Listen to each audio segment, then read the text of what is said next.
Check that out. Yeah. Well, we got some options. We got some options. You got some options. We're always excited to see your face. And welcome to the Down in Front podcast, the official podcast of downinfrontpodcast.com. Thanks for tuning in. Thanks for joining. We are oh so appreciative. My name is Warren, and I will be your host this evening. If this is your first time hanging out with us, as always, we want to open up and say thank you. We appreciate it. And what we usually do here in the Down in Front podcast is that we review movies, mainly TV shows, video games. We chat about sports, just about everything, just kind of hanging out with a bunch of best friends all over our favorite alcoholic beverages or just regular beverages. You never know. It's cold outside, so maybe I have to switch it up. I have my crew, so we're going to do a bit of a roundtable and talk about what else that we've been watching. We're going to talk about what we're drinking, and then we're going to get into our in-depth review of Alita Battle Angel. An Angel Falls, a Warrior Rises. Is that like a subtitle? Or that's like called a god-awful subtitle. Or the slug line? The reason why... You're being a jerk today. The reason why is the way that they have it here is it looks like it's part of the title because it's the same color as Alita, so it's a little weird. But I don't know. IMDb gets shit together. Design is what it is. Well, we're going to be reviewing that. That beautiful, handsome voice you just heard is one of my best friends. We go way, way back. Mr. Mouth of the South, Brilund. What's going on, man? What you sipping on tonight, and what else have you been watching? Hi, diddly ho, everybody. What I'm sipping on right now is I'm drinking coffee, and I'm drinking some coffee that I got recently called Four Sigmatic Dark Roast.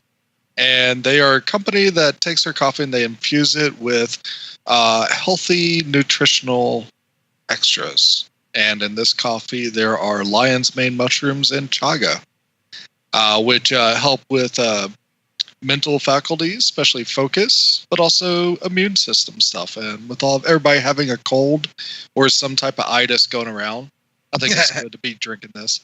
So I'm going to stick with my coffee. It's really good stuff. We are not sponsored by them in any way. It's just a personal choice.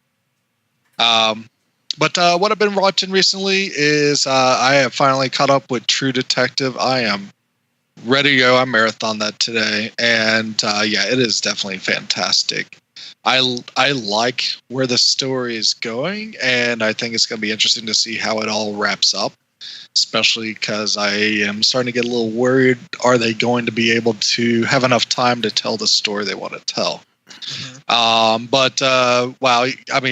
Definitely give it up to especially Mahershala Ali.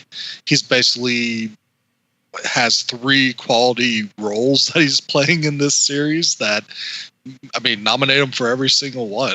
He's doing that great of a job with it. And then Stephen Dorff, Deacon Frost himself, he is blowing my mind at how great he is, and just their conversations together make it worth watching. So I am glad that I got back on board with it. I can't agree with you more. I know that I think we've seen Mahershala Ali's acting chops, and so once he goes and kills it on screen, you're like, yeah, it's Mahershala Ali. We're all for it. But then him having the ability to show those 3 characters, and I like how you kind of frame that, is absolutely masterful. But oh my goodness, you were texting me the other day, and it was something I couldn't respond, but it's Stephen Dorff is killing it in this, absolutely murdering it. And the only other thing I have to compare him to is Blade 1. I'm like, oh too. Man, this is unfortunate because he hasn't been in anything really, especially Mahershala Ali's rising in the last couple years. So, there's a lot of stuff that happened to it in, the non-spoiler section of that, because we will get into we will talk about this. The non-spoiler is, if you had any doubts about season 2, don't worry. Watch season 3. Yeah. Don't judge. It's as if you don't even have to watch it. It's as if you don't even have to care about it. You don't have to. Just watch season 3. You will enjoy yourself. I think the writing, I'm curious to get in some of your theories because I've been scratching a lot of notes when I'm writing down. Yeah, and I'll probably text you about this later, but I'm especially curious to get your take on one thing they did about continuity. I would say that was really interesting.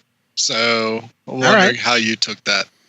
We'll keep our non-spoiler chatter for later, but as always, is great to see your face. Great to see yours. Cool. Yeah, and there's one other thing I've been watching, and I was also catching up on the latest Sword Art Online series, since we're talking about anime tonight. Sword Art Online Alicization, and every single episode I continue to enjoy this much, much more. I thought it started off a little slow. I got about 3 episodes left until the season's done, but they've definitely ramped it up. They brought back a lot of the stuff that made the first season of Sword Art Online really cool, just like diving more into the rules of the game and how every player's skill sets kind of have to adapt and apply to the harsh environments of the world, in the fantasy worlds they're trapped in. So I'm glad they brought that back, and it definitely makes the show very interesting, and I want to stick with it, see how it ends. Yeah, I know we talked about it. I think we were going back and forth, and I started Alicization and said, "Nah, I'm good." And because the gun was it GGO? Gungale Online. Yeah, and like that started out pretty cool for their season 2, right? That started off pretty cool with their season 2, and they kind of sort of abandoned that, and then they kind of going back into it, and now they have like something that's basically branched off. So I know me and Jesse really, really nerded out on Sword Art Online season 1 because it was phenomenal. And so if you're saying that it's kind of like that, I'm curious to give it a shot. Yeah, I would definitely check it out because it definitely follows along the same feel and tone of the first season. Nice. Well, I'm excited for that, and cool. I'm excited to get your thoughts on Alita Battle Angel, especially because you have some experience with it. Yes. The other handsome man that you can see on your TV screens right now is known as Mike the Shredder Blewett. He has a new nickname, but we're not ready to announce that just yet. Shredder Mike, what's going on, man? What you sipping on, and what else have you been watching? All right, so yeah, I got a protein shake. That was my man voice because I'm a man now. As I went to the gym, I pumped some iron. Your post-workout amino acids. Yeah, I gotta rebuild. I guess I don't know. I read it on a forum sometime. It's your recovery smoothie. Don't drink the smoothie as you. Oh, it's so great. And then just toss it behind you and crush it on your head. How did I crush it on my head if I toss it behind me? You're a cyborg, man. So I'm trying to do that. Cut down the carbs. That's not a lie. It's going to be drinking beer tomorrow night. Anyways, what I've been watching. So I watched a bunch of Russian Doll, which I don't know if we've talked about yet on the podcast. I'm probably about halfway done, and things are getting real weird. Natasha Lyonne is pretty awesome, and it's written and kind of produced by Amy Poehler. We're definitely getting to see Amy Poehler flex her more R-rated side. This is definitely a departure from Leslie Knope. Let's just say that. But it is equally as weird and outrageous and funny, with a kind of cool storyline. And that's on Netflix, right? Yeah, it's a Netflix show. Yeah, I saw that pop up. I was looking for something else, and I saw that pop up, and I had no idea what that was. But somebody was telling me about, oh, you've seen this, right? I'm like, no, but I'm sure. Hopefully, it's good, right? Well, it's funny because they only keep the what's hot for a week before they replace it.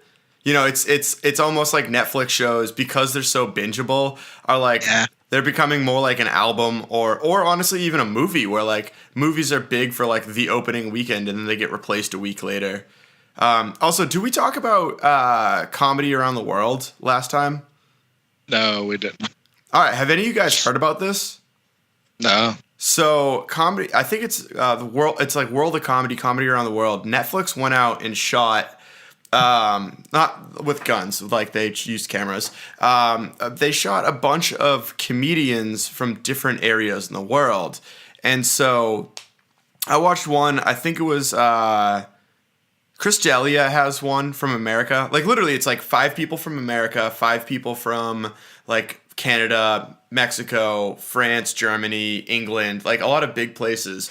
So I was cruising down that, and I saw they had a section of people from the Middle East. And so I watched a couple Americans just to like start with, because that was the first one that comes up. They do organize it into chapters instead of like quote unquote seasons or countries. Sorry, it's C whatever. And so I don't think I've ever seen a female comedian in a hijab like doing stand up. I just legitimately never seen it. And so I watched it. And she's some, comedian from I think Canada, but with I think Lebanese heritage.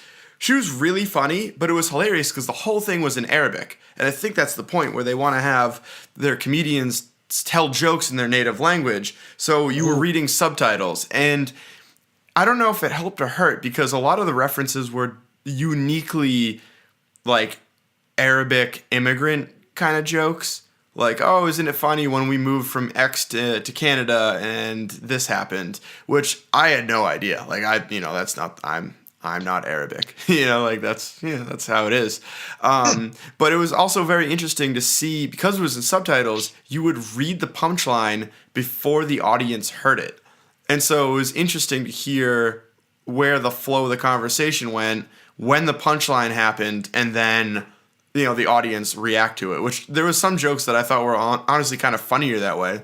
Also, there is different cadences, especially from English to like Arabic. They're such wildly different languages that it was very interesting to hear a joke structure kind of go up and down in the normal melody that a conversation carries, and to hear the similarities and differences and how they kind of how she ended up delivering a punchline. It was a fascinating experience. It's hard because I think they did 15 regions, and they had 5 or 6 comedians from each thing. So it is an insurmountable amount of comedy to go through.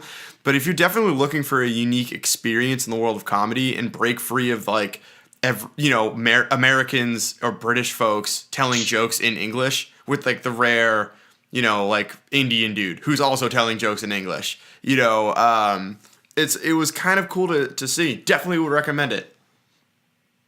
Nice. Yeah, I'm checking that out to see here. It looks like it got some kind of up and down reviews, but I'm not surprised. Well, especially if people have to exactly. Yeah. I mean, it's subtitles, and they have so many comedians that, and like I said, half her jokes I could appreciate, because I can imagine, my grandma sitting around when she came over, from Italy, or my other grandparents who were, came over from Ireland. It's I could imagine them telling jokes about remember when they came in here and a horse almost ran us over because it was the 1930s. It's oh yeah, that makes no sense to me, but that's hilarious for you. Yeah. But it's interesting. I wonder how my ancestors would have told jokes. No, I don't. Being Warren just because it's Warren hangs up the chat. Just because it's 300 years ago. The podcast is over. Man, Down in front Lloyd podcast answered way too. Camel. It goes to a 404 link. Well, you said no. I don't. I really don't want. I really don't want to. Oh, I mean that definitely sounds cool, man. I'm excited to kind of check that out. I'm always, I think we'll just talk about this. I'm a super fan of subtitles because it feels like it's the more native way to watch things. You can never understand everything in this world if you don't work on the craft, but you can still give an attempt. And so if Netflix is doing these things, I'm kind of bummed that their UI is kind of difficult, that you will never find it if you're not looking for it. But I'm curious to see, how did you come across it? It was a couple weeks ago, and it was more featured. Like we were just talking about, they're check this out, only lasts for a week or two. And I think they released this almost a month ago at this point. Well, Shredder, it's always great to see your face. It's nice to kind of hear your voice and get your input, especially because I don't think you watch too much anime, and I know you definitely don't read any manga. So I'm curious to get your thoughts on Alita later on. Why'd you say I can't read? I didn't say you can't read. I said you don't read. Because you read. Use rat. My name is Warren. I will be your host this evening. I am currently sipping on some David's Tea Valerian Nights. It's been a long day, so I am definitely excited to kind of wind down and not travel for another 3 days, sadly. But I'm excited to kind of sip on that. So hashtag David's Tea, please sponsor us. And what I've been watching is a couple things. So kudos to Brilund for everything we talked about True Detective. We're definitely going to have a sidebar later on because I'm all about this season. I'm all about that show. But the biggest thing I actually checked out was on Friday. I watched the two killings of Sam Cooke. You guys see this and hear about this on Netflix? I saw it promoted on Netflix, and I'm definitely interested to watch it. Somebody told me about it. I don't know, and I know I'm going to get a lot of shit for this. I didn't remember who told me about it, but we sat down and watched it, and just blown away by all the stuff that I ended up learning about that. And I think one of the biggest surprises, I think the two biggest surprises I learned was I didn't realize he had such a relationship with Muhammad Ali before he was Muhammad Ali. And so he had like a connection with Cassius Clay, so much so that they actually made a song together. And which is and like they're recording it, they play it through, and just the amount of that kind of civil rights movements and just all like the interviews that they actually kind of give, and clearly like so much shady shit that happened during his passing, which it's just so heartbreaking that we lost somebody so young who was so gifted and talented. But they also didn't shy away from the fact that he had mistresses and he did his own things, and he was never perfect, but they weren't necessarily idolizing for that. They were idolizing for the beacon that he stood for, and what he ended up doing for music and breaking down barriers. So definitely go check that out. The two killings of Sam Cooke is on Netflix. I think it's like under 2 hours, and I think everybody will definitely enjoy it. And it's Black History Month, so that's probably why they were like pumping it up for it. At least that's why it popped up on my feed. So I think you'll definitely enjoy for that, and I hope you do. And if you do, please tell us what you think. So, as we normally do, I'm going to go into our favorite news section here. We're going to go dedicate a couple of sips before we get into our spoiler section. So, I'll toss it over to the beautiful mouth of the South and Brilund. Who are you dedicating this sip to tonight? So, I'm going to give a sip out to a wrestler. And reason for that is I canceled my WWE subscription a few years ago just because it got boring as hell. And up until recently, I decided, like, hey, Royal Rumble's happening. It's WrestleMania season. So I turned on my WWE subscription, so I started watching it again. And they're doing some really exciting stuff right now. Like, everything about, like, having an evil Daniel Bryan as champion where he has a vegan-friendly championship belt is hilarious. They are bringing in a lot of cool wrestlers that are very talented that just put on a really cool display.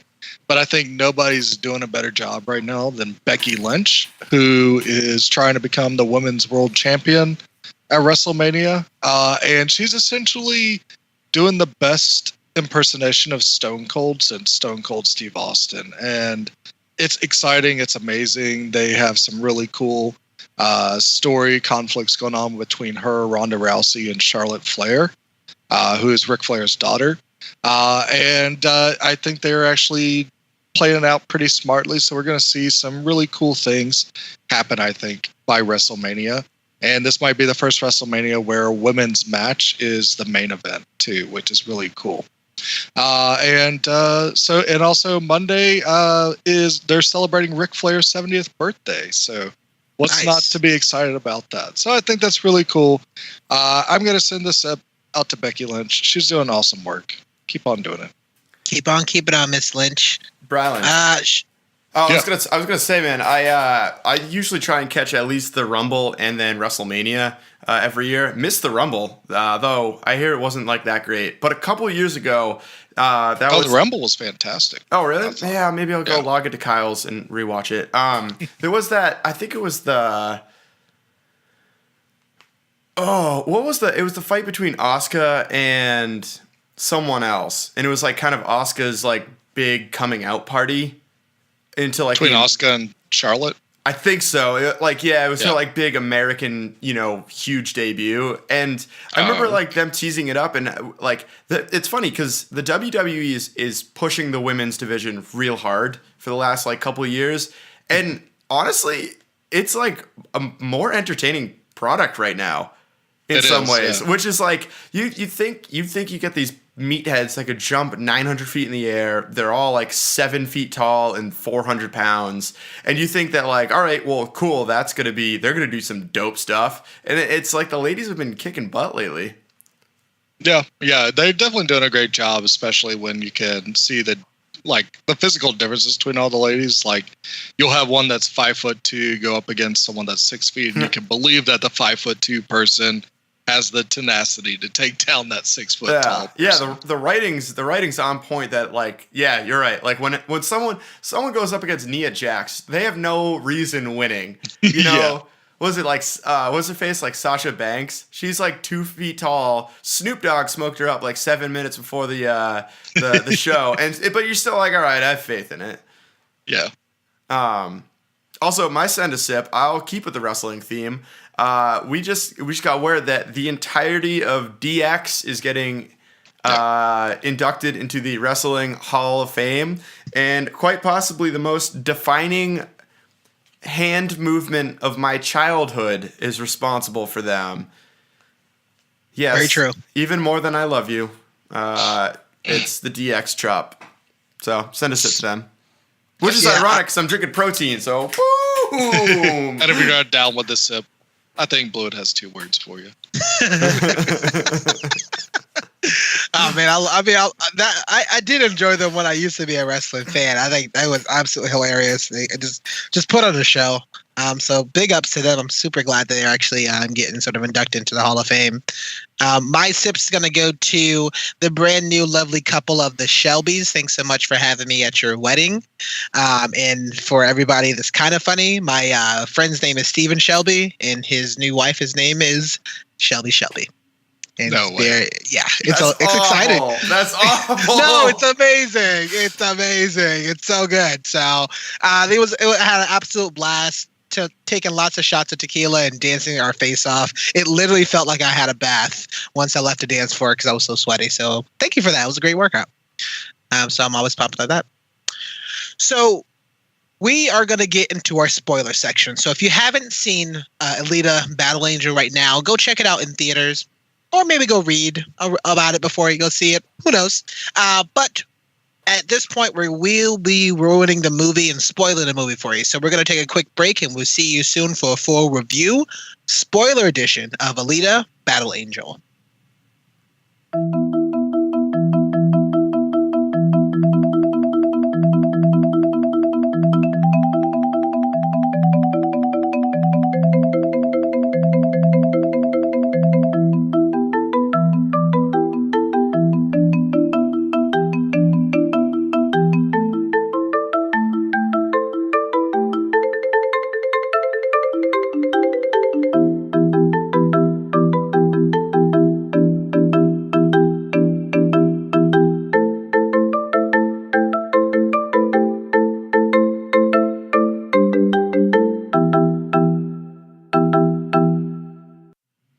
And we are back, and we are the Down in Front podcast. I am with Brilund. I'm with Bluet. My name is Warren, and we're going to give you a spoiler section of Alita Battle Angel. So if you haven't seen the movie yet, now's the time that you want to pause, either go check it out, read some stuff up on it, because we will be getting into details about some of the things that we did and didn't like about the movie. We broke it up into a couple of sections. So here we're going to be talking about the acting and the story as a whole. And then after that, we're going to talk about the action of the film and the FX and how it also kind of similar to the actual anime itself. So, as always, I'm going to toss it over to my friend, Brilund. It says, talk to me about the acting and story. Alrighty, let's go ahead and dive right in. Take the Band-Aid off. I'm going to start with the main character as usual, which is Rosa Salazar as Alita. At first, I wasn't enjoying her portrayal just because there's a lot of beginning parts when she first wakens back up after being found in the trash dump by Dr. Ito, that she's kind of exploring the world, and I felt like they didn't really take enough time to kind of show that she's trying to rebuild her behaviors and her and just like how to communicate with people. And there's some really goofy moments at the beginning where I think she's like, "Oh, a dog, what is that?" And with the animated eyes and everything, I felt like, are they trying to Disneyfy this anime for a bit? But over time, I started to enjoy Rosa Salazar's acting in this movie, especially like her physical presence. She does a great job with the action scenes. Even though they are supported a lot with CG, you can definitely see the physicality come through on her part. And also, I did start to enjoy like her relationship with Dr. Ito and that father and daughter relationship that was starting to build out. So I thought that was very solidly done by her. And also like her wishes of being a hunter-killer. I thought that was handled pretty well as well. Yeah, I think she was probably the best part of this movie in regards to the acting and the story. There was something that, I didn't necessarily mind too much about you having to figure out not only your memory, but learn as you kind of go along. Is it like you're a baby, but you're almost an adult or teenager body? So that discovery was kind of okay. I thought that was kind of fun. That's a really easy, but also really fun way to give you exposition in the movie, but also keeps it more visually pleasing. So I never necessarily kind of minded that. It was nice to kind of have, we're going to talk about this a lot of how it looked gorgeous, but it was nice to actually kind of follow this character that was, semi kind of human, but still gave a lot of emotion on the actual screen itself. So I was kind of buying into her performance. Some of the stuff that she was saying and doing was a little bit cheesy, especially the Murder Ball. Is that a different movie? Motorball. Is it Murder Ball or Motorball? Motorball. Okay. Motorball? Motor. Okay, ball. that's what I thought. So what's Murder Ball from? Murder Ball? Something. Yeah, it's another anime. Anyways, I felt like that was like, that was kind of a rough sequence, but I can understand it was still kind of fun, and I'm sure people are going to get a kick out of it. But I did think that she was by far one of the most believable characters in the movie. Yeah. I agree with you. Brian, you raised a good point that I didn't even think about that. Like, I think we're going to get into the kind of overall flow and story architecture. I think I read there's 9 of the manga, right? There's 9 volumes to the manga. Manga. And then there's like a bunch of other mankies that like go on to that are afterwards. Mankies, yeah. Well, they're like, I assume you put them all together and they become a prime anime. They become Devastator. That's a primate joke. Pokemon. I guess that's not that weird in a anime review. Anyway, so I guess they combined this movie from the first 4 books, where it just seems like they could have slowed it down. Like, you're right. Like, she did such an interesting job of playing this like character that just woke up, but not really. And I would have loved to have seen that. It seems like they took a left turn out of their house, like the surgery wing, and then found bro dude that we're going to talk about in, the entire rest of the review. And then turned around and walked a block up and then went back in, and then she was like, okay. I think they could have lived in that experience of not knowing where she came from for longer and exploring the world for longer, and then saved like maybe the last third of the movie for the second movie. I mean, I'm not sure, Blew It, because usually a volume isn't very long. And when you're reading any anime, the volume is maybe 10, 15, if you're lucky, more than like 20 pages. But it's it's all like illustrated, and there's not a lot of dialogue, so it tends to go really fast and it tends to go really quickly. So I do agree with you, although I think if you would have split this movie up into an additional movie, nobody would have wanted to seen it, because the action in that they kind of have to ramp up the action pretty quickly to keep you in. They try to keep you engaged. So although I don't know how to actually kind of solve it, I would love a bit more backstory and a bit more time to do it. I agree with you there. I just don't know if it's adding a whole nother movie though, as like a. Well, I mean, they're like gonna do more of them. I haven't looked up the revenue of this thing's making, but they'll probably do more. It's making more than they thought it would, which is good. Yeah, especially for this season. So, but like that's the point where like you could. I'm pretty sure they planned on doing 3 of them anyways, 3 or 4 of them, kind of regardless. And so you could have lived with her as more of a naive creature. You still could have put the action in. And then it kind of like, we'll get more into this in the story, but like how you set up the next ones, if they did it in a kind of better way, it wouldn't have left people feeling so empty. Like they didn't. Oh, like I just watched this girl bump around and like try and figure out who she is for 2 hours. It's like, oh no, I still watch an action movie, but it had an interesting subtext. Sorry, yeah. Go ahead.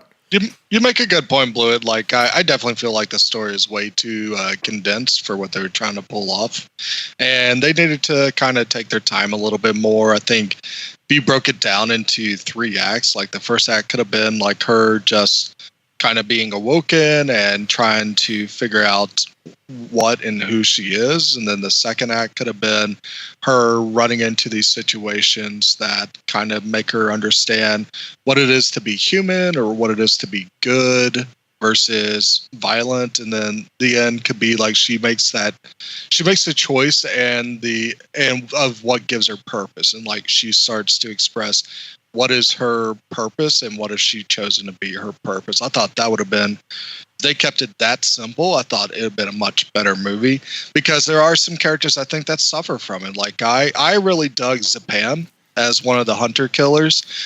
He is basically the poster boy for cyberpunk. So if you ever see like a poster at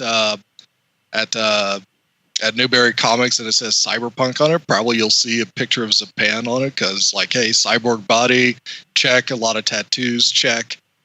Samurai sword, check. He's got it all. So I thought he would have been a cool foil to Alita if they took the time to build that connection up a little bit, or show those differences between those 2 approaches to what it is to be a hunter-killer. Brilund, I'm going to agree with myself on what I just said earlier. So I think the way that you expand it is that you make that battle at the church that they had, you make that more drawn out, and then you have that be the finale. And so you cut everything that happens after it. You make the big murder ball competition like that part A of the final act, and then resolve it at the church, and then set up the sequel. Personally speaking, like, again, this is more story. I don't know if we're going to touch upon this later, but the that last battle almost felt like how do you say Gruitha? It's Gruishka. Gruishka. That last fight with Gruishka almost felt like a half hour in on part 2 of the story. Like it felt like a new, like they had that crazy revelation. It felt like that should have been the beginning to middle of the second part, and then something crazy happens after that to end that movie. Because you're right. I think that Zapan, like Francis was awesome in this movie. He killed it. He basically played the cyborg version of himself. It's like Deadpool cut him up a whole bunch. And then they've rebuilt him, and that's who he is. But like he was such an interesting, like, badass character. And you're right. He almost seemed like he didn't get enough time because they had to like shoehorn in all these other villains. When it's the first movie, you could go small, you can go personal, and you can make it all about Alita rather than try and build this crazy world. That's what the second movies of these trilogies is really supposed to do. Is when you kind of get a glimpse of the character, you get a glimpse of the greater world, and then you tie it all together in the third one. Yeah.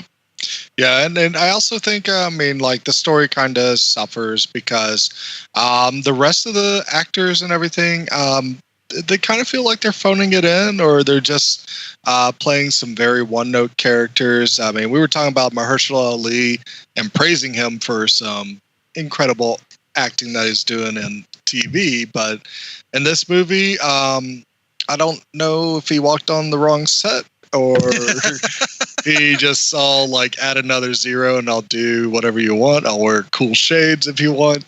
But yeah, I mean, Mahershala is just like stone faced the whole movie. Does not change emotion, and he just spits out lines, and that's it. He does not really come over as menacing or anything that is going to be interesting in a villainous role. And then also along with him, Jennifer Connelly, she came out of nowhere, and she has a jewel on her head, and she's just saying how it's Ito's fault that she's not in Zalem anymore. And I found that her pestering of Ito just got annoying over time as well. So Yeah, go ahead, Will. I was going to say, funnily enough, I think that Mahershala Ali was supposed to go to the Blade reboot set. The whole time, I was just like, yo, he just looks like Wesley Snipes in Blade. Which He really is funny does. because we were talking about Steven Dorff earlier. It's like literally, they must have been talking together on what's that show, True Detective? And he's like, yeah, man, I got this movie that I'm in that's futuristic. You got any ideas? And Dorff was just like, yo, check this film out. And that, and that's it. Yo, now I need to see a side-by-side comparison of that because, yeah. I mean, thought pretty much. I thought it was like a Marvel aged down version of Wesley Snipes. They're like, oh, sick. They hired Wesley Snipes to do a role so he can finally pay his taxes. Like that. Damn. Blue going in. I love Mahershala Ali. Like he's an awesome actor, and there's still like signs in there. When he switched over to being Nova was pretty cool. I thought like the body language and tone of voice like switch that he would do was pretty impressive, but that was few and far between. Yeah, and that also leads me to, I think, the conversation that, oh, man, I don't know if it was actually you, Brilund. It may have been Mocha that I talked about this with, but the stuff that you like about Mahershala Ali is because he's the actor. You like the performer doing that and at least kind of stepping in. But a lot of the stuff was like, is script and directing, and somebody telling me this is emulate this particular character was just terrible. It was so it's so heartbreakingly bad that it's like, bro, what? I just saw you on all these other movies. It doesn't make any sense. I don't get it, and I can't blame the actual actor. I can't blame the performer about this. I blame like the materials that they were provided to, and it's going to do my best job as much as possible. And that's upsetting because and then people are going to be like, oh, this movie, he was terrible in the movie. He's like, yeah, but was it his fault? We don't entirely sure. No, I wouldn't say that it's not his fault, but it's definitely kind of a bummer to see. I guess it's kind of a bummer that's like, man, you read that script and you looked at your performance and said, yeah, I want to do that. But I guess they do. Like you said, money talks. You never know. Yeah. I also think that let's see. One thing that the story like kind of just like suffers from is that I think it's also just part of the same thing that made the Ghost in the Shell movie kind of suffer from, is that the source material is kind of flawed to start off with, where anime stories, they do get bogged down in a lot of heavy exposition and just sitting there and explaining what the world's about and everything. And I wish that they actually took some time more with Alita to kind of explore the idea of what it is to be human, especially with this world they've developed where all these cyborgs are walking around. That's kind of the norm in this world, that it's not like they're weird, like all of them are weird, superpowered, like outsiders or anything. They're walking down the streets, they're eating food, they're buying coffee from the vendors and buying clothes and stuff, that they are part of life, but they also have this machine connection to them. And I think it would have been neat if they actually explored like the connection between humanity and technology, and just more of like what is like an evolved definition of humanity, and see if we can get that out of this story that we're trying to tell. Yeah, it just seems like it was a mess. And it's weird that the story did make sense, or it just seems to be such a mess when it's adapted from a comic and an anime.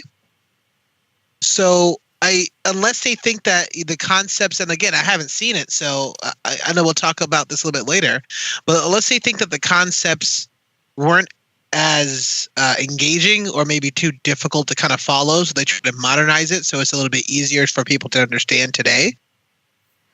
It just came off as being a bit of a mess, that they didn't know what story that they wanted to tell. And it's weird because the story is already told. You just have to tell it again with different people and different performers. Yet they didn't do that. I don't know. Yeah. It just felt like a lot of it was wasted to where they wanted to build up all these side characters, and they really shouldn't. They should have focused on Alita, as Blewett mentioned earlier.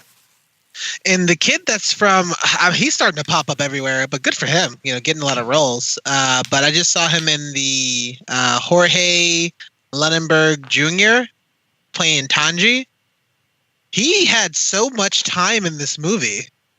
Was that Hugo's friend? Yeah.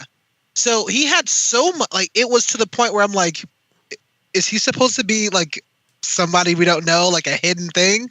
Oh no, he's not. What are you doing? Why do I need to see him? Unless, because I was watching it, I was like, oh, this is the guy from like the Bumblebee movie. Is that why he's on the screen so much? I don't know. It kind of that threw me off a little bit. He's on the screen, so he gets split in half really badassly. Yeah, I didn't really like. You give someone screen time. If you're gonna kill someone, you give them screen time so that you develop an emotional response. The only thing I remember right before he dies is saying basically he tells his girlfriend oh yeah, she might be the enemy one day. So it's like he's kind of looked terrible going into that. Yeah. So Brilund, what else do you got? Only other thing I would mention, there was one thing about the story I thought was actually really cool. I liked how they were flashing back to Alita's original life, 300 years when she was actually fighting in wars on Earth. I thought those were some really neat plot points that they brought up. And then the last actor I mentioned was Ed Norton. That came out of nowhere, and he was wearing weird, funny cybernetic eyeballs. And yeah, he's goofy enough to look like a bad guy, so I guess he fits. But also, decisions that were made in this movie just does not make sense. It doesn't, but one thing I do like about it is that we don't dive into what Zalem is. We get hints, and I kind of like that mystery of Zalem, that it would be unveiled in another movie, or the final series of a trilogy, probably. That is it really a utopia where only the elite live, or is there something else with Zalem? Especially with what they do with Chirin, that she goes back to Zalem, but she goes back as organ donations, which was nuts. Yeah, that was a cool twist. They didn't really say, though, whether it was good or bad up there. No, they just said that's where none of the trash is. I just feel like or all the trash comes from there.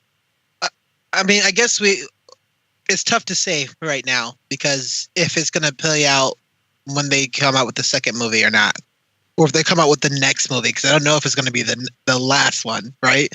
Right. If they're going to come out, if that's ever going to play off, or if that's going to be something that they build up or not. Because once you talk about something so much into this movie, it's like, all right, they did it in this movie. Alita found her original body, I guess, or that souped up body, and you're like, oh, of course she's gonna get that body.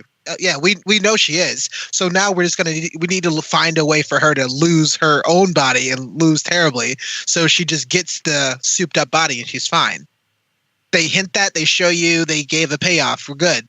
But talking about Zalem throughout a whole 2-hour movie and we're still not entirely sure. It's like, again, you're giving me overexposure and things that I don't think is entertaining and necessary for right now. Like, we don't need all the details. You can leave some things as a mystery and not talk about it. You can bring it up once or maybe twice. Like, what's the Deathly Hallows? We don't necessarily know. I liked that they talked about it the whole time, just because it gave it that ever overreaching goal. You know, it wasn't ever about just beating the person in front of you or becoming, you know, the champion of the night for Murder Ball. It was, you got to get up to Zalem, you know? And so I think, I don't know, it makes sense. It's like saying in Lord of the Rings to not talk about the ring. Yeah, you know, like they're going to Mordor. They're going to Mordor and they have the stupid ring. You know, it's kind of the thing that keeps them going. And these characters, the entire motivation is just to get up there and get out of their crappy lives, which we honestly didn't see that much of because Alita, quote unquote, grew up so fast. I don't know if Lord of the Rings is the best comparison, but I'm going to let that one go. It's the only comparison. Okay. I mean, I guess when she when she lost her battle, got a new body, and kind of came back, that was also to show the maturity from there. I just think it could have been done a little bit better. I will say this, though. That was one of the better F words in a PG-13 movie I've ever experienced. It took me so off guard, and it wasn't. I wasn't expecting it at all, and I loved it. That was great use of the F word. You get one, and you gotta pick where it is. And that one did it for me. I was losing my mind. I was howling during that scene. It just looks like they put a lot of effort into that F word and not much else into this movie. That was the old. They wrote that one scene with their best writer and then fired him. No, it's like, all right. It wasn't even that great of a written scene. They just timed the F word so perfectly. Yeah. Yeah, and this movie was written by James Cameron and Lita Kalogridis. Alita Kalogridis? Lita Kalogridis. I know. It's like almost like the two names that's in here. So like Edge's wife? Yeah. Yes. Was it Edge or Christian? I forget. They look the same. Christian. Probably both. You never know. You never know. All right, close us off with this acting and story, Brilund, before we move on. No, I wanted to hear you explore more about the character of Hugo, because I think you got some good thoughts on that. So, I guess a couple of things that I do want to mention before that was, I really felt like, again, going to the actual acting and the characters and the performers here, that they should have gotten a character that's younger for Christoph Waltz, Dr. Ito. And I know we kind of talked about it, but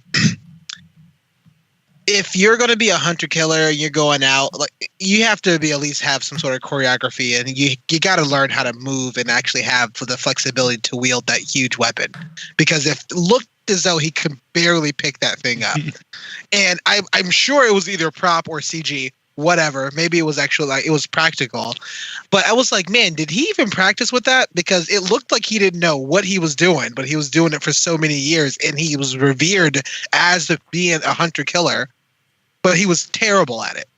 So that blew me away, because I was like, oh, I don't believe that for a second at all. So it just looks like you just picked that up and be like, oh yeah, I'm going to try it. It was no Stormbreaker, but it had rockets on it, which was pretty cool. This is going to be another rare moment that me and Warren agree on something. Yeah, that weapon looks like it would be cool in anime, where you draw it from the starting position and then you draw it after they've swung it with a little line going from the middle and then show someone's head exploded.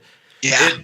That weapon does not work in real life. It is just too unwieldy, and it's not even like comically big like Stormbreaker, the actor wielding it was better with that stuff anyways, but like it was so comically oversized. It didn't look practical at all. You had to assemble it. Like, who assembles a weapon like that? I don't know. Yeah, him running down the street with his his rolling luggage for the thing was hilarious. Yeah, and especially in this world, it almost makes it seem like the Centurions are this crazy armored up thing that you can't basically kill them, so they kind of kill you by attrition. They just throw a lot of bullets at you. They're the only things with guns, right? I think in that whole world, and so most of all the other characters are set up as speed characters. Like, all of their fighting styles, essentially except for Gruishka, are speed. And so you're going to bring this huge... Like, how was he going to beat that chick from Sid's room? Yeah. Like, by the way... He would never hold a chance against a pan. Right. They're just too damn fast for... Like that thing's not even... It's not even big enough to be like he's not a tank. If it was Gruishka welding that big old heavy axe and he could take a couple blows and then swing that thing back at you, maybe that's believable. It's like, you're a regular ass human that's just swinging this weapon. Dude, I hated that thing. It looks as though he was a 62-year-old 5'7" man who could not pick that up. Right. Because that's exactly right what I saw. I was like, come on.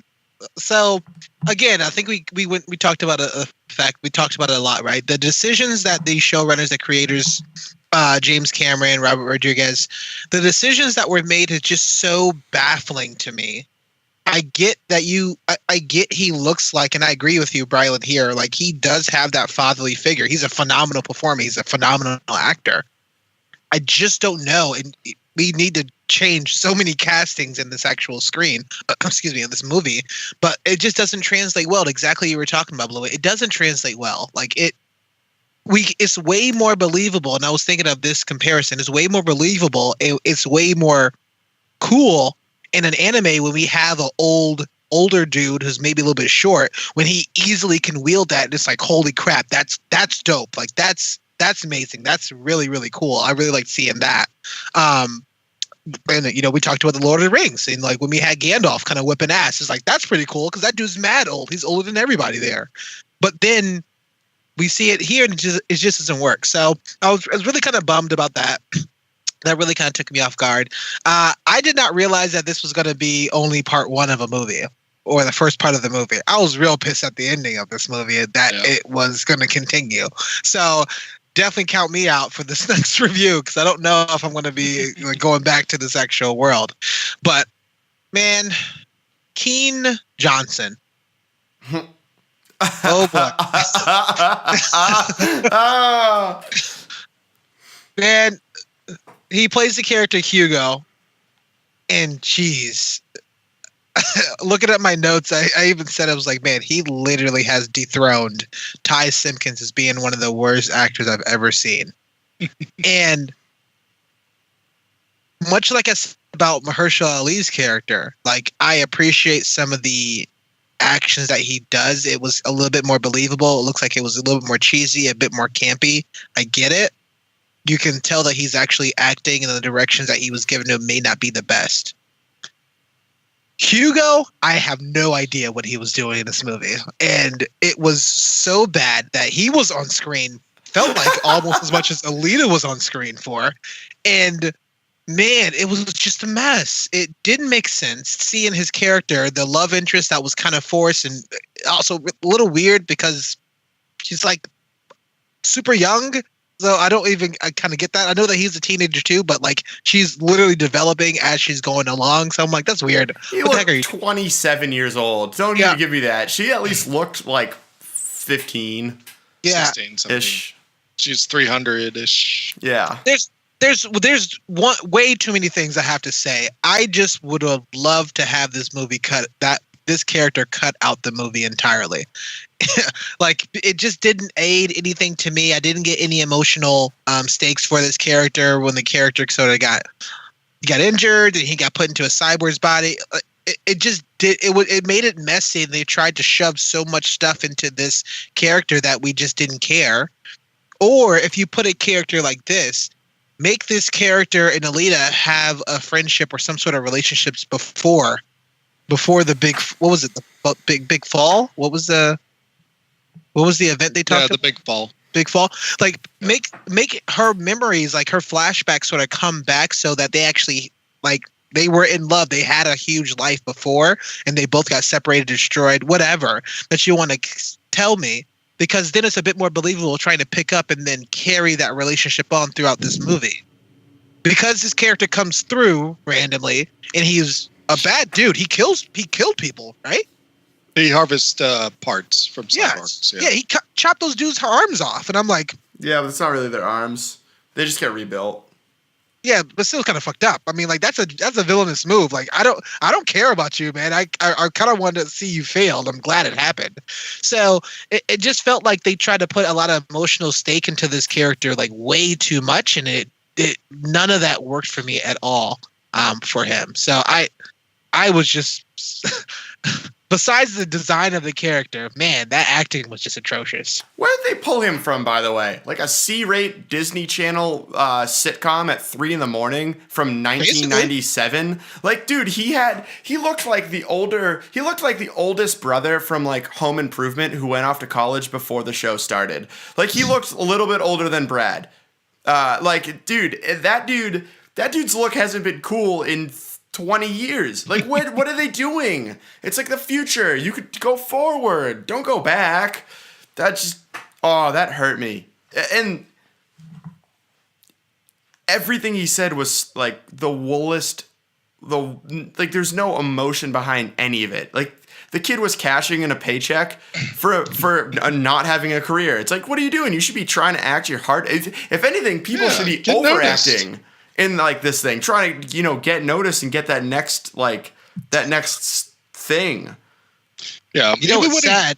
Even when he died was hilariously comical. Like, it just harkened back to when Darth Vader yells "no" at the end of Revenge of the Sith. Yeah. So, like, when he falls, he's like, "Ah!" It's like you don't get it. Like, he hasn't accepted his fate or anything, and they both told each other they love each other, and then all of a sudden you think there'd be like, okay, he's just gonna fall peacefully into the clouds and get obliterated on a street, but no, he's screaming and going crazy as he falls too, and it just makes it just that more hilarious but also disturbing at the same time.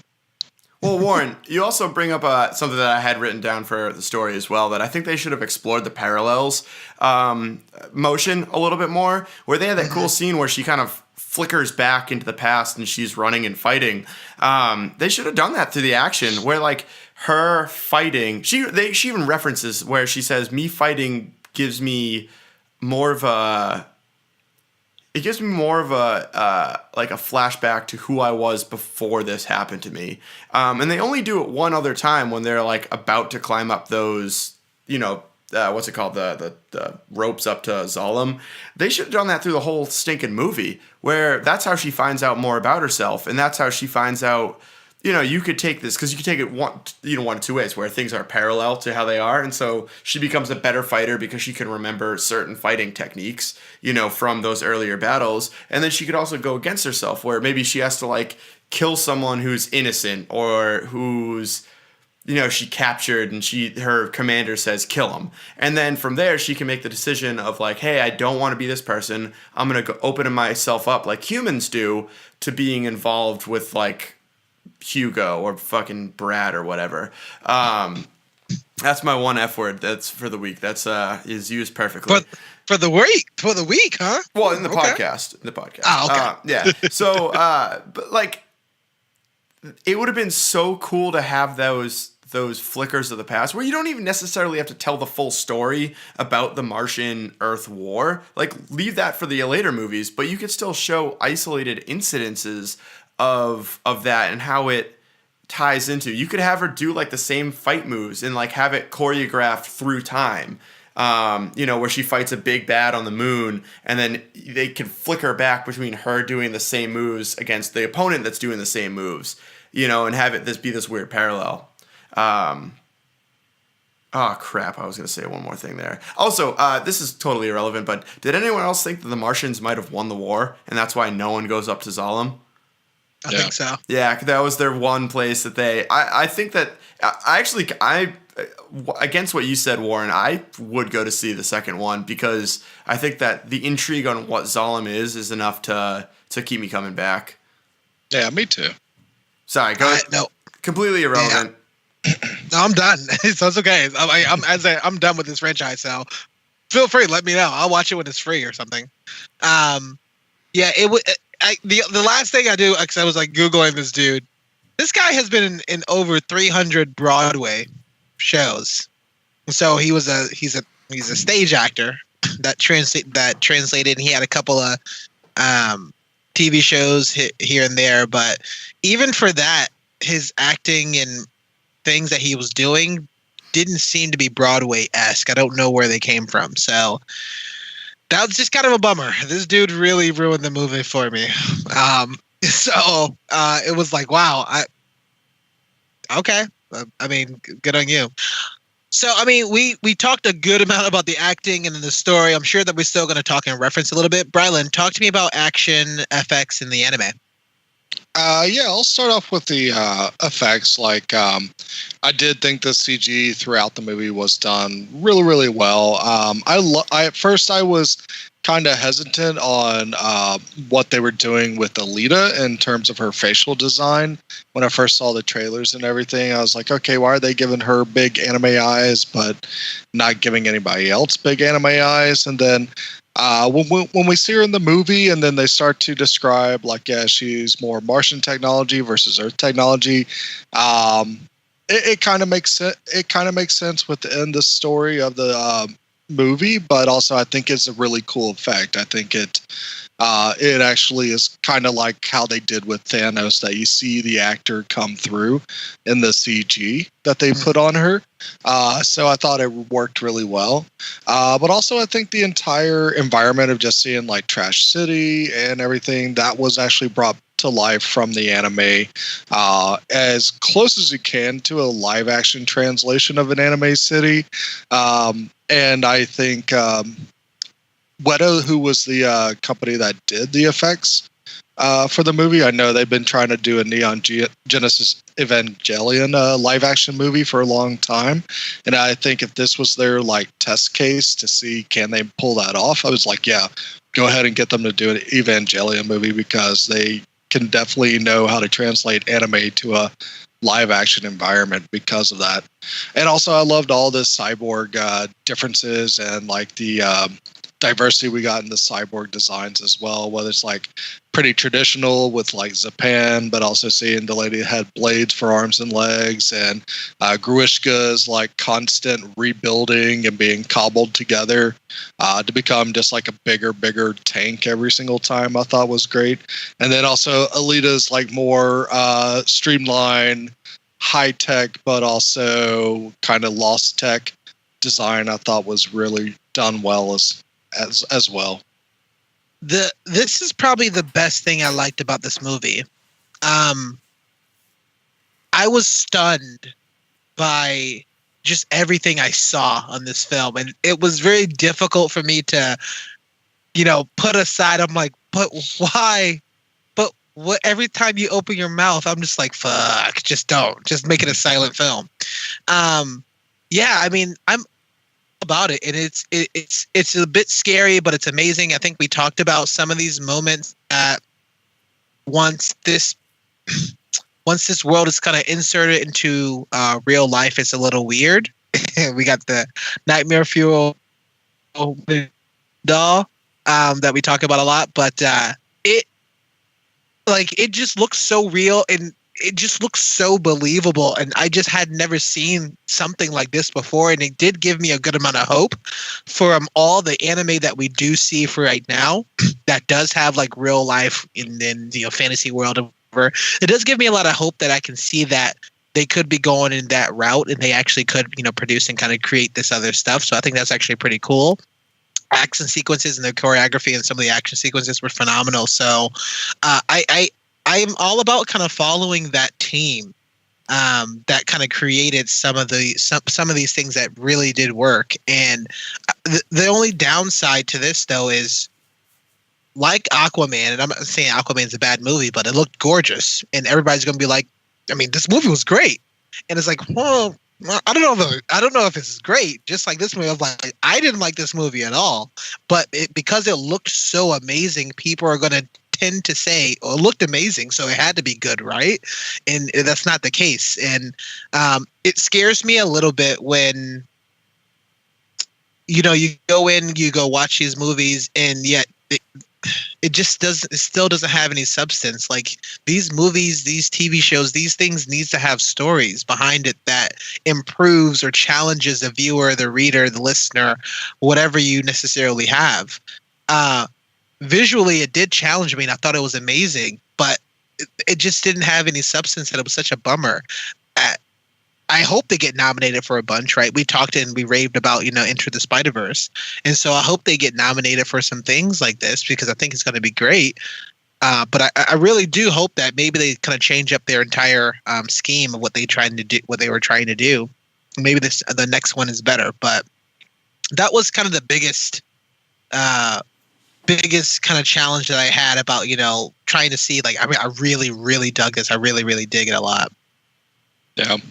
I mean, it made the action just much more believable, and also just a lot more entertaining to see. Like, anytime Zapan was fighting someone, it was fantastic, especially what he did to Hugo's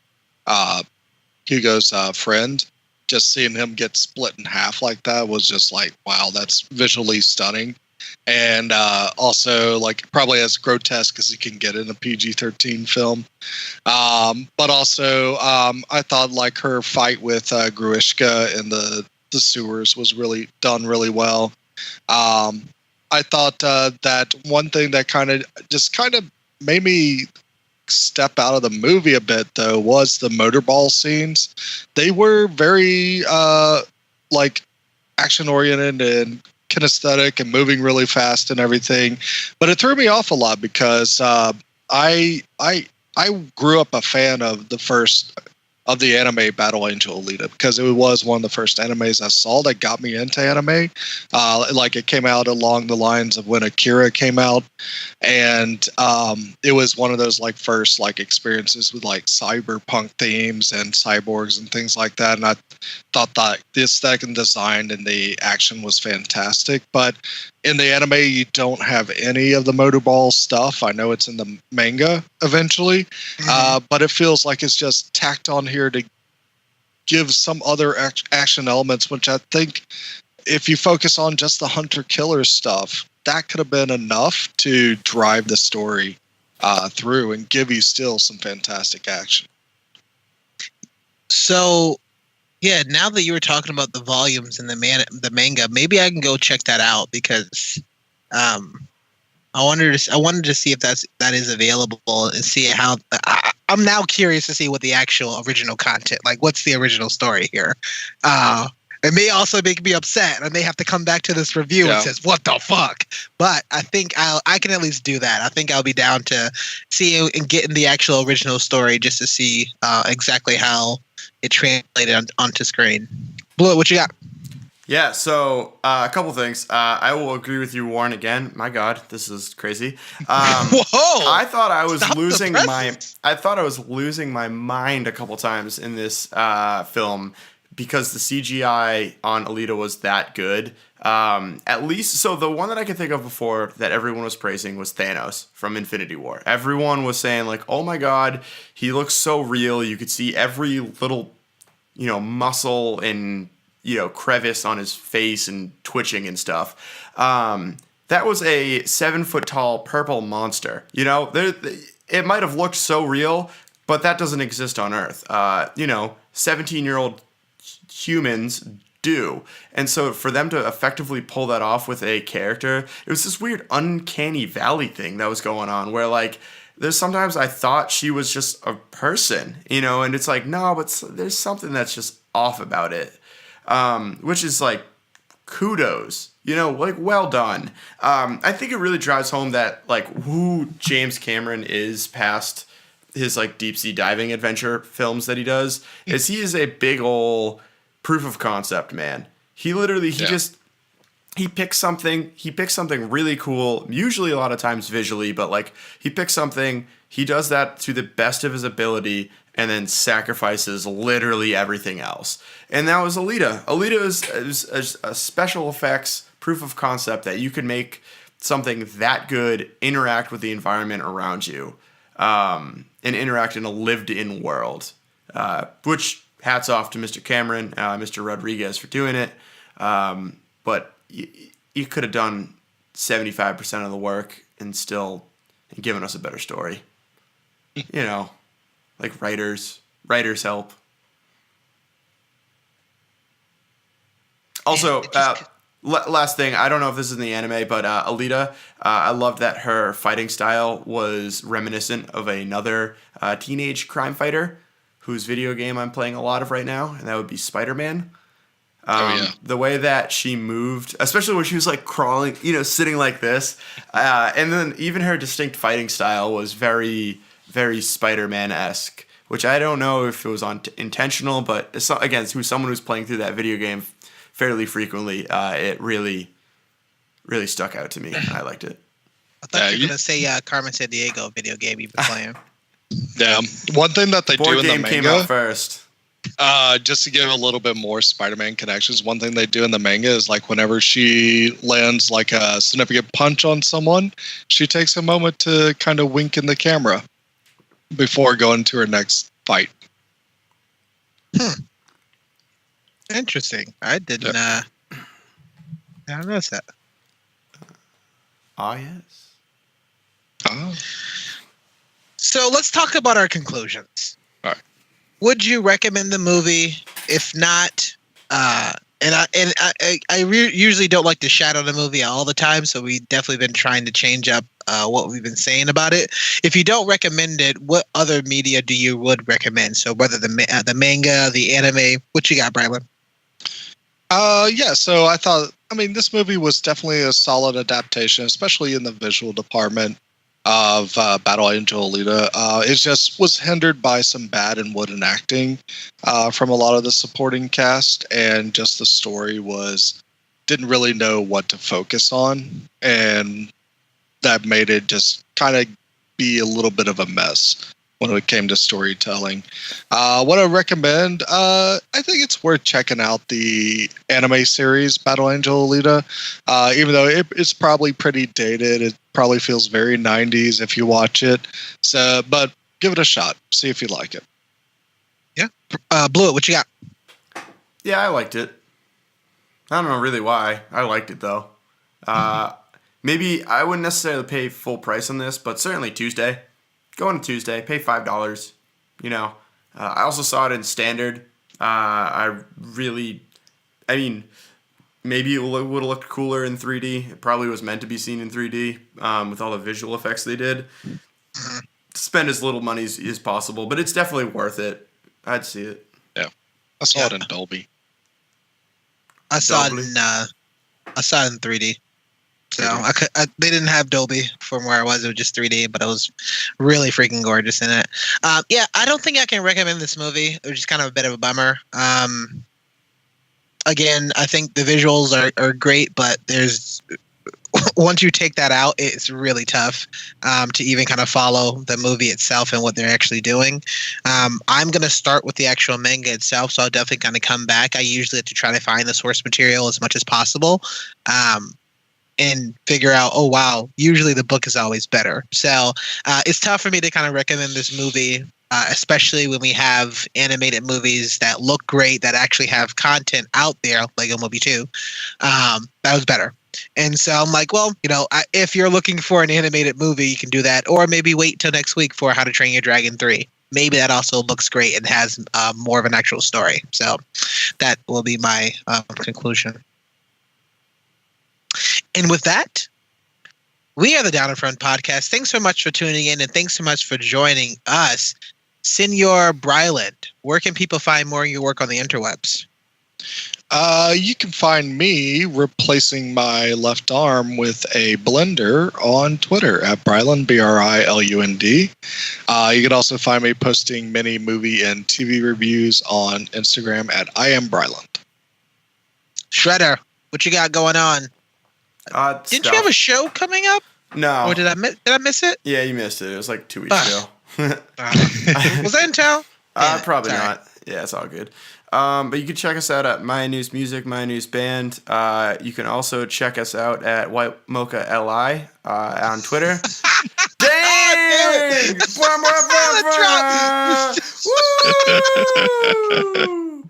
Shit, sorry, I didn't realize you were gonna drop that bomb on me. I was looking for White Mocha, at White Mocha, but I couldn't find it. Someone else did it. They unfortunately got dismembered and sent up to Zalem, and so I can never get the White Mocha tag again. So I'm stuck with White Mocha LI as the liver intended. Thank you. That's perfect. Check out more of our work at downinfrontpodcast.com, where we're going to have our video teasers. We have tons of amazing artwork that was created by Mocha Mike. And a bunch of other information. We have our bios up there. You can also check out information for our Friends with Blends, our Fear Boners, and My News Band music is up there too. So we have a lot of links to all the other stuff that we do. We're just about anywhere and everywhere on social media. So Reddit, Twitter, Facebook. Check out downinfrontpodcast.com. Definitely be able to kind of follow us on Facebook. It's facebook.com/downinfrontpodcast. On Twitter, it's @_DAFP. On Reddit, it's downinfront.reddit.com. Not many people go to Reddit, but that's okay. We still try to post as much stuff as on there. We're also going to be on Spotify too, so definitely go and we've been getting a lot of streams, which is actually pretty cool. And I love the fact that Spotify makes our graphic looks really, really nice, our artwork for our episodes. So definitely check us out on Spotify. All you have to do is search for Down in Front Podcast. I think we're the only one that's on Spotify, so that's actually be a great platform to kind of hang out.